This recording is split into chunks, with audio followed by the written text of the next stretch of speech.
Hi, I'd like to show you what my next bike build is going to be. An Ican P9.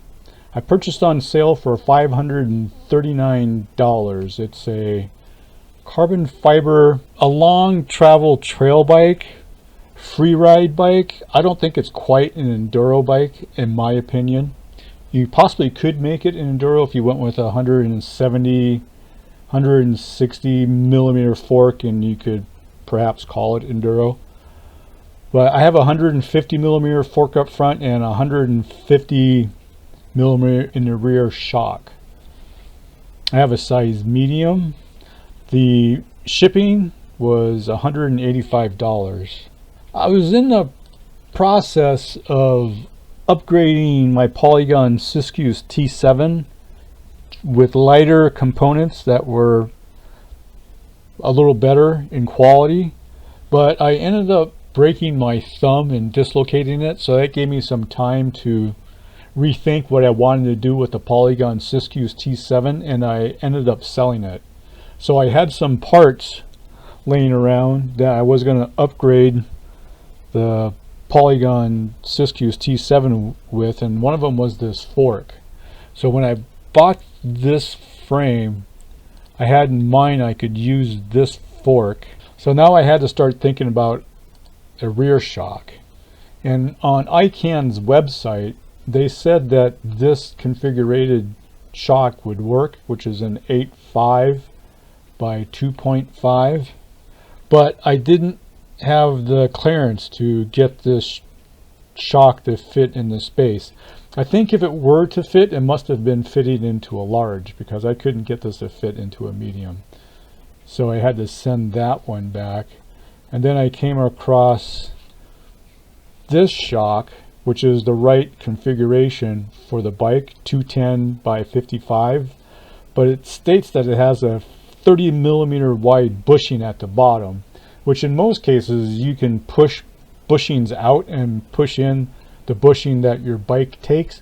But this one has a configuration where the cradle that holds the bushing is considerably wider than normal, and if you were to remove this bushing, the cradle that holds the bushing is too wide to fit into the space allotted for the bottom of the shock. So I had to go to Cambria Bike and purchase this. And I got this at a 10% off, and I believe it's free shipping for $100 or more. So a pretty good value on this shock. It has a piggyback oil reservoir, which allows you to ride longer and rowdier without having the oil foam through the ports, which will not allow to have the rebound dampening functioning once your oil starts to foam. It basically starts to act like a pogo stick when your oil starts to foam. So the oil reserve piggyback reservoir is a pretty good benefit, so I kind of like that. I was having difficulty getting the 22.2 millimeter bushing and washers in place as I thread the bolt through. So what I ended up doing to accomplish this task, I would pack the underneath part of the shock mount with bubble wrap and slide the washers that came with the frame in place. I hope this helps a couple of people out there trying to accomplish this, because it's pretty tricky if you can't figure out something like this to get those washers in place like that. It's pretty tough. And I found on Jensen's website they had on sale at 67% off 4-piston brakes, front and rear. And I went ahead and purchased these. I had a set of cranks that I was going to upgrade the carbon hardtail that I converted into a mullet bike. I thought it was going to be riding a little bit harder than what the cranks are on it, which is an aluminum spindle and lightweight crank arms. This is a steel spindle, but it still has, they're all aluminum crank arms. But I ended up not using these, so these were in the parts bin sitting on the side. I also had a cassette sitting on the side. I changed the cassette on the hardtail to the Q's 9-speed, the Shimano Q's 9-speed. I like the spacing of the smaller gears. They're closer together, so I had this in the parts bin just laying on the side. I had to buy a new derailleur. I went ahead and bought a Microshift Advent 9-speed with a clutch, long cage. I have this on the carbon hardtail and it's working out just fine, so I went ahead and going to duplicate the same drive on the carbon hardtail on the trail bike. When I updated, I wouldn't say update, when I changed the carbon hardtail into a mullet, I bought a set of 27.5 wheels, and I used the 27.5 rear and the 29 front. So they gave me an extra 29 rear and a 27.5 front. And I figured at least I just had rims that I could replace if I needed to, if I dented them or damaged any of the rims that I had at the time. So for this particular bike, I just relaced the 29 and 27.5 with the hub from the front to the rear and built another set of 27.5 rear, 29 front. I use Pro Wheel Builder for trying to figure out how to figure out the length of the spokes I'm going to need for relacing the 29 rim on the 27.5 rear hub. And this calculator works pretty good. I didn't find any differences. The spoke length that came up with my configuration was a 273.9 and the 272. If you want the full strength of the nipple, the spoke needs to travel at least flush to the end of the nipple. And from what I'm finding online, you can go out a couple of millimeters and still be okay. The reason why is if your spoke only comes, say, to the length that meets with the surface of the rim, this cap that's on the end of the nipple is not going to be very strong. It'll just pop off under a load.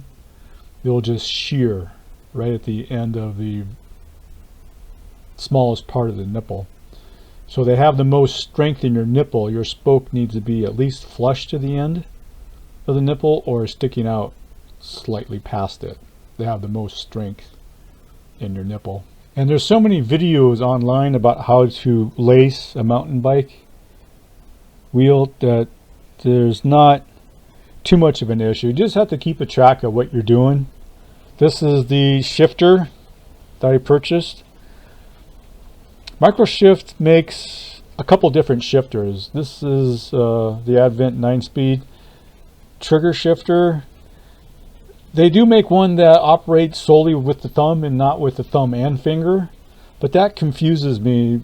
So I have one that's very similar to a Shimano, which is a thumb and then a finger trigger shifter, which this works really well for me, and there's no memory issue on what lever I need to press to do what. I don't use a dropper post on the hardtail, and I don't think I'm going to need one for the trail bike.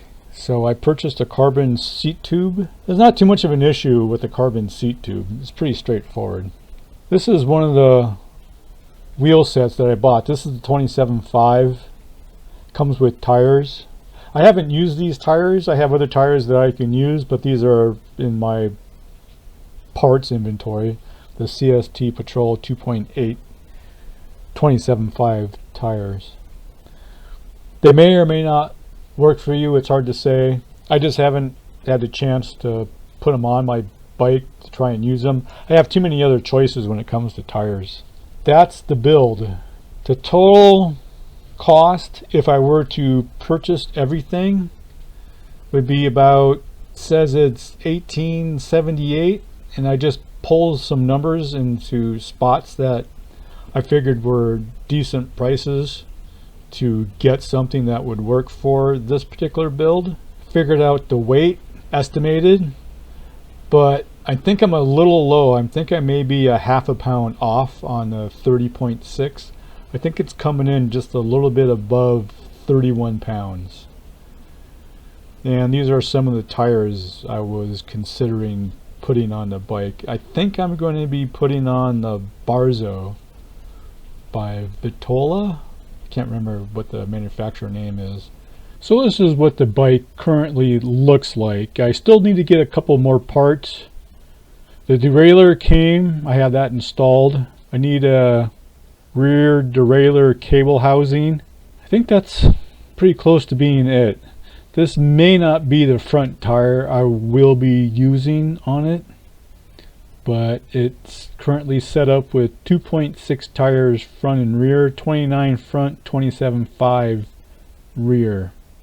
The head tube angle is at 66 degrees in this configuration.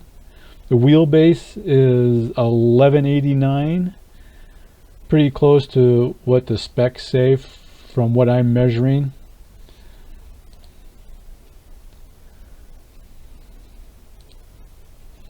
This is that crank mounted, has a steel spindle, aluminum crank arms, pretty typical assembly. It's not the 5D, it's a fashion similarity. Sram guide brake levers. Rockshox Deluxe Select Plus with the oil reservoir.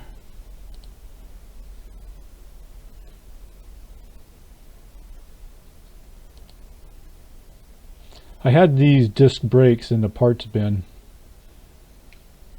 4 caliper piston in the rear, 4 caliber piston in the front, 180 rotor.